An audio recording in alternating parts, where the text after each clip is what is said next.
Halo guys, assalamualaikum warahmatullahi wabarakatuh. Welcome back to my YouTube channel Zakaria Sidik guys. Udah lama ya kita nggak ngupload ya. Akhirnya sekarang bikin video lagi. Ini nyempetin bikin video. Nah sekarang itu di bulan 8 guys, Agustus ya guys ya. Dari akhir bulan Juli kemarin kita tuh lumayan sibuk banget ya kerjanya, sampai nggak sempet bikin video. Terus ya lumayan agak capek juga. Kebetulan sekarang lagi kekurangan personil. Kekurangan personil karena yang satu orang udah pulang ke Indonesia. Kami biasanya kerja 4 orang, sekarang cuma 3 orang dan porsinya sama, jadinya agak sedikit keteteran dan akhirnya aku jarang upload video guys. Nah mungkin teman-teman di Indonesia yang berprofesi sebagai petani ataupun teman-teman yang lain penasaran gitu, di Jepang itu kalau misalnya bulan 8, akhir bulan 7, bulan 9 itu apa aja sih kesibukannya di hatake, di kebun gitu ya. Tanaman atau budidaya apa aja sih yang dibudidayakan di musim panas di Jepang pada saat bulan 8 misalnya kayak gitu. Kalau di Jepang ini kalau bulan 8 ini nih panas banget ya guys ya. Panasnya itu tuh lebih panas lagi daripada panasnya di Indonesia karena suhunya itu bisa mencapai 40 derajat Celcius guys. Beneran. Kalau di Indonesia mungkin paling tinggi ya, kalau kayak kami di Pontianak itu mentok-mentok 36 derajat Celcius itu udah mentok ya, udah tinggi banget, itu pun di tengah hari ya. Kalau di Jepang di bulan 8 kayak gitu panas banget, bisa sampai 40 derajat Celcius. Kalau sekarang sih ini rasanya kayak sekitaran 37-an kayak gitu. Tadi di nengok di tangki perkiraan cuaca tuh sekitar 36an derajat. Ya, jadi panas banget. Ini bikin kontennya pun panas banget. Ini sampai tak pasangi handuk ya untuk gantung diri guys, untuk bunuh diri. Kalau frustasi langsung gantung diri. Ya jadi ini fungsinya untuk nyerap keringat ya. Jadi aku suka banget pakai anduk-anduk kayak gini. Ini untuk nyerap keringat di bagian dahi, terus ini biar nyerap keringat di bagian leher. Kalau ininya lembab, jadi lehernya agak dingin.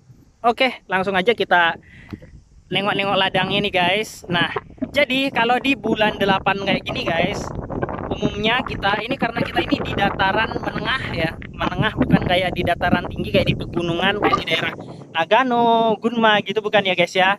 Kita di dataran menengah ibaratnya ini. Jadi kebanyakan di bulan 8 itu kita mempersiapkan penanaman, mempersiapkan lahan, terus kita juga nanam guys. Salah satunya nih ada yang kayak di depan kita ini guys. Kita main ke situ dulu ya. Nah, jadi di sebelah sini nih ada lahan yang sudah dipasangin mulsa plastik ya guys. Ini maruci ya. Kalau di sini disebutnya maruci. Aku nggak kuat guys kalau di maruci ini apa namanya, kerja di bulan 8. Kalau masang maruci ini aku nggak kuatnya. Kenapa? Mulsa plastik ini memantulkan cahaya ke muka gitu guys. Jadi udah panas dari atas bedengkang. Panas bedengkang, keluar pula bahasa Pontianak. Jadi panasnya udah sangat panas banget. Terus dari mulsa plastik ini memantulkan cahayanya lagi. Jadi di mata itu tuh apa namanya, belereng. Wah, keluar lagi bahasa Jawanya, belereng. Belereng itu tuh kayak kunang-kunang gitu guys. Pandangannya nggak jelas, silau. Nah ini kayak gini guys. Ya di kamera juga kan kelihatan ya. Ini jadi kita di sini kebetulan di ladang yang ini nih ada 3 ladang yang metode penanamannya berbeda teman-teman. Nah yang ini menggunakan mulsa plastik ya. Ini mulsa plastiknya udah kepasang. Terus di situ tanpa mulsa plastik. Kita review yang menggunakan mulsa plastik dulu. Yuk aku ganti pakai kamera belakang.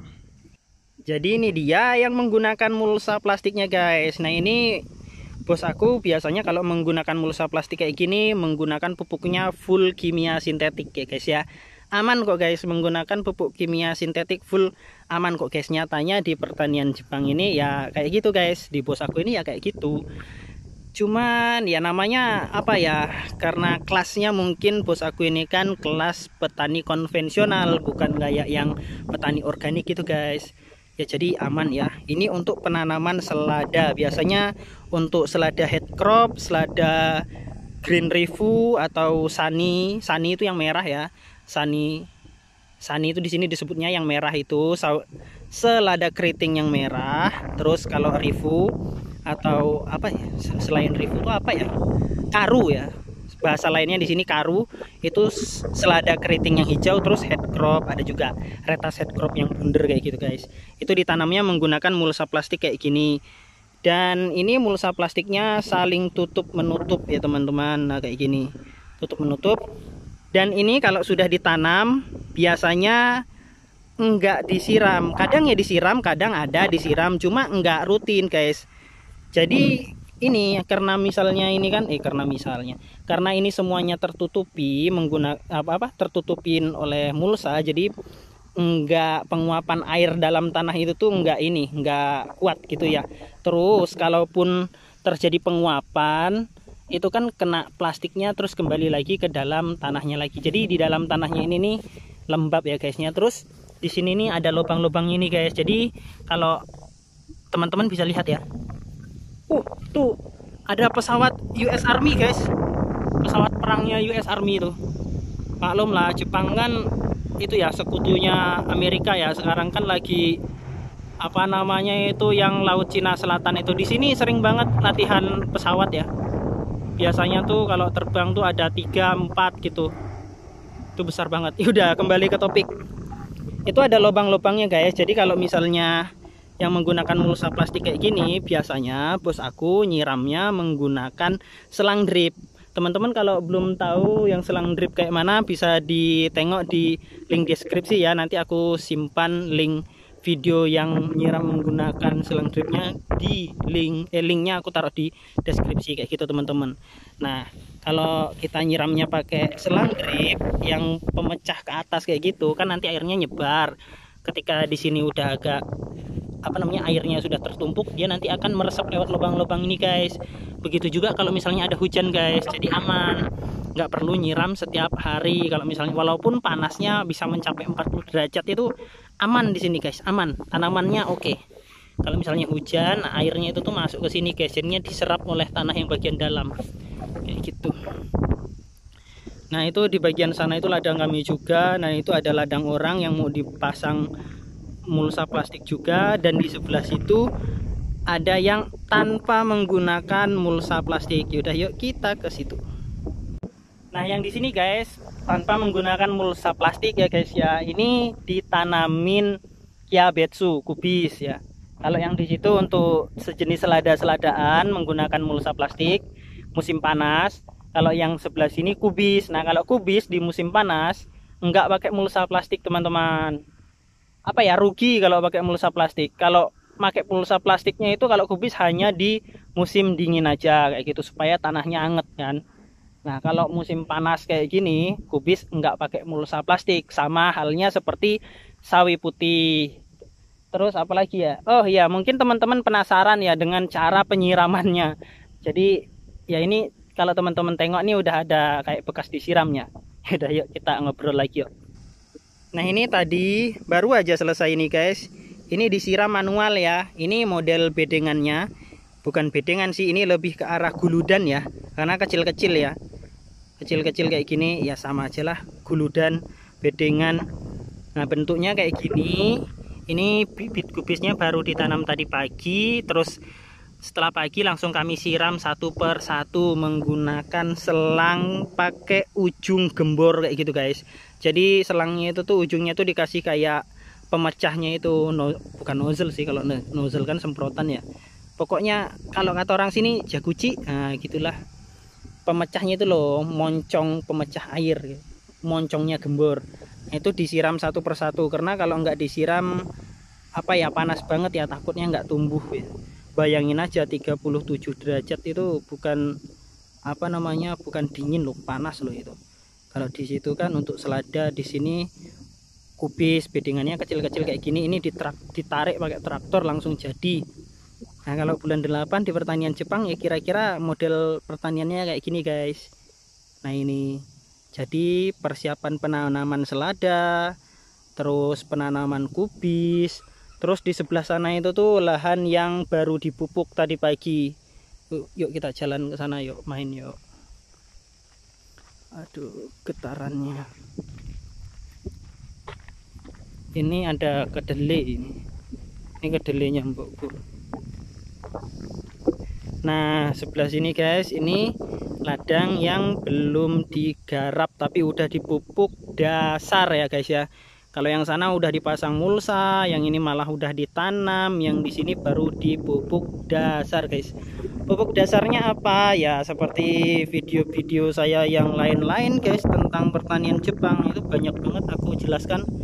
Pupuk dasarnya pertanian Jepang konvensional tuh ya ini, kapur sama fosfat. Nah itu kalau teman-teman tengok kelihatan kan ya, putih-putih hitam-hitam nih. Nah ini mana, nah, itu ya yang hitam itu kandungan fosfat tinggi ya, ada yang fosfat mudah larut, ada yang tidak mudah larut. Terus yang putihnya ini yang hitam maksud aku ya tadi ya. Nah kalau yang putihnya ini nih kapur ya.